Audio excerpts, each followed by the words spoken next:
Muchacho, ¿qué dices? Buenas tardes. Buenas tardes.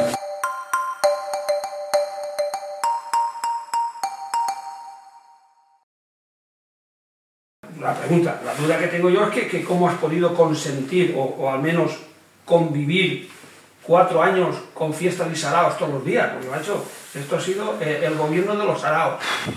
Mira, yo sí que te puedo decir que, y aquí sí que te generalizo, te hablo mi opinión personal. Con esto no quiere decir que tenga razón ni que no, sino que yo veo mi punto de vista o lo que yo analizo. A mí me gusta mucho, soy una persona que me gusta mucho analizar las cosas positivas y las cosas negativas. Vamos a ver. Empezamos desde el principio. Nos encontramos en una situación económica complicada por 3 factores fundamentales. Subida de impuestos, entra más dinero en las cantidades y del préstamo nos hace que entre más dinero. ¿Qué camino tomamos para solucionar los problemas? Lógicamente, el primer problema principal que teníamos era solucionar el económico, pero a la entrada de más dinero eso se va subsanando con el tiempo. ¿Qué medidas tomamos?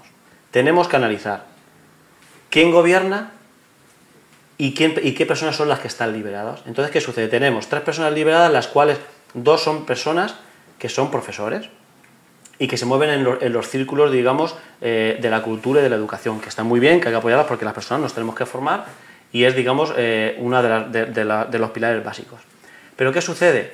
Que son personas que, digamos, siempre han vivido, o en este caso son funcionarios y perciben un sueldo del Estado. Entonces, muchas veces pierden un poco la realidad, viven en una burbuja y no saben que hay otras personas que les cuesta mucho llegar a final de mes, que les cuesta mucho pagar su hipoteca, y entonces ellos gobernando y con una cantidad de dinero que entra de las canteras, ¿qué es lo que hacen? Le dedican eso a lo que realmente les gustan a ellos. ¿Qué les gusta? Cultura, educación, eventos, fiestas y muchísimas placas.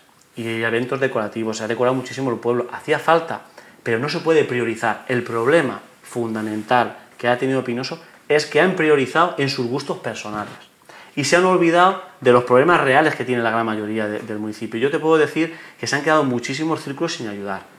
Es verdad que yo he sido muy crítico y es verdad que yo he sido la voz del pueblo. La gente hoy por hoy ha estado diciendo mucho en la calle del despilfarro que se ha llevado con grandes construcciones, con grandes obras y nunca se ha pensado en la segunda parte, que era el crear empleo. Entonces, yo quisiera que me dijeras realmente si tú crees desproporcionado toda la inversión que se ha hecho en infraestructuras y que me enumeraras aquello que era necesario y que realmente el pueblo de Pinoso no debe de criticar en el futuro. Mira, este es otro de los motivos fundamentales por el que yo cojo otro camino. Y voy a ser claro y conciso. Cuando empezamos a gobernar, sabíamos que la circunstancia económica era complicada. Nos daban 900.000 euros en una subvención y nosotros teníamos que aportar cerca de 600.000. Entonces, en las reuniones que mantuvimos el equipo de gobierno, se puso encima de la mesa el que se llevara a cabo el proyecto de la Casa de Don Pedro. Automáticamente yo, por las circunstancias en las que veíamos, me opuse, ¿no? Yo creo que había que priorizar sobre todo el tema del trabajo y el tema de ayudar a las industrias. Por tanto, eso durante un tiempo se paralizó. Luego, más tarde, ya con las 3 cosas fundamentales que te acabo de decir, aumento de las canteras, el plan de ajuste y la subida de impuestos, económicamente vamos un poco más y entonces se vuelve a replantear otra vez lo del tema de la Casa de Don Pedro.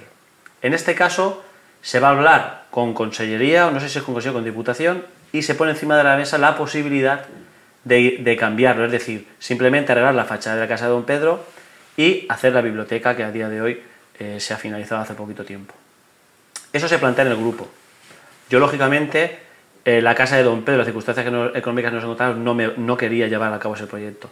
Este era un poquito más interesante, sí, porque bueno, teníamos un edificio, se remodelaba y automáticamente pues la cuantía económica que nosotros podíamos acceder a ella no era tan amplia.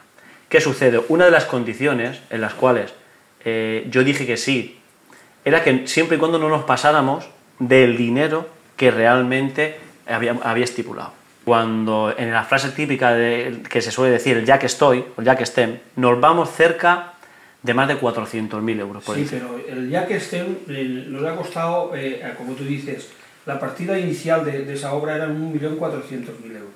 Y ahora me vas a hablar tú de que nos hemos pasado en 400.000. Mi pregunta es, ¿tú crees que es necesario esa inversión y que no se tenía que haber invertido en otras cosas. Si me dices a mí mi opinión personal, yo creo que se tendría que haber priorizado otras cosas. Yo te vengo a decir que, y he empezado al principio de comentarte esto, de que hay que priorizar en otras cosas, sobre todo lo que siempre hemos dicho, industria, trabajo y muchísimas otras cosas, antes que en esto, sí, eso yo también lo tengo claro.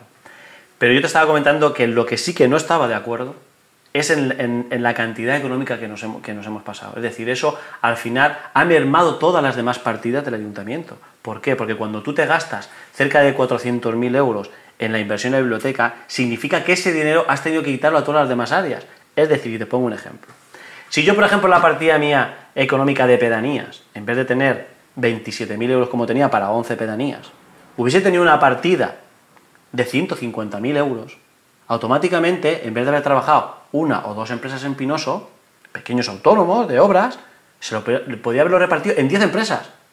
Esas 10 empresas de Pinoso hubieran contratado gente y ya hubiéramos movido no solo el trabajo en Pinoso, sino el consumo, ya que el dinero ese hubiese empezado a mover dentro de los 8.000 habitantes que conformamos.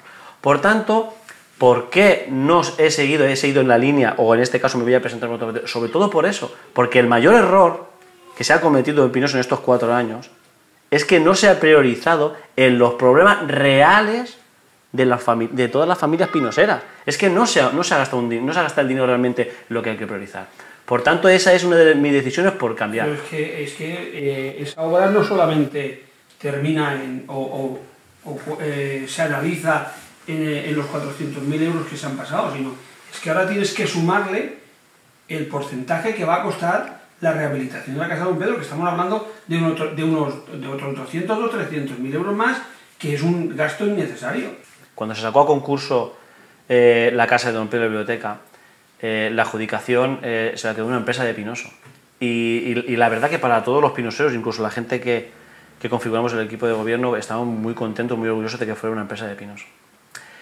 Esto yo ya no solamente lo pienso yo, sino que sé que la gente de la academia me lo ha transmitido muchas veces. ¿Por qué no vemos gente trabajando en las obras tan importantes, en estas infraestructuras tan importantes? ¿Por qué no vemos a la gente de Pinoso trabajando en esas obras?